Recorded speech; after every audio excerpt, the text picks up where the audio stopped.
I received this inflatable critter ramp from the seller and they asked me to do a review on this, so let's take a look at it.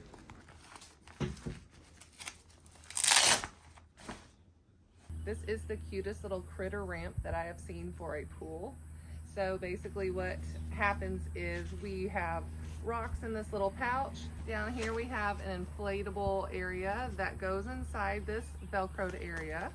And this inflatable was inside of the pouch when it came in the package.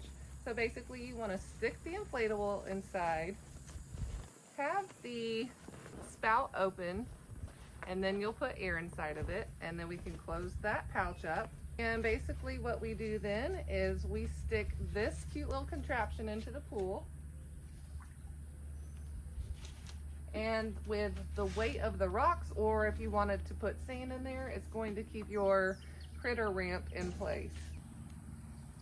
So this is what the critter ramp looks like, and basically if something is in the pool and it needs help getting out, it's going to be able to cling onto these little mesh areas down here, crawl up on here, and it can make its way out here through this ramp.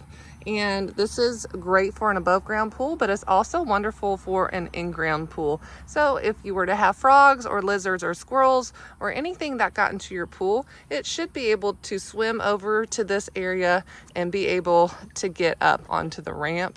So I'm pushing down pretty hard, and with it inflated, it's going to stay in place, especially since you have rocks in this little pouch here.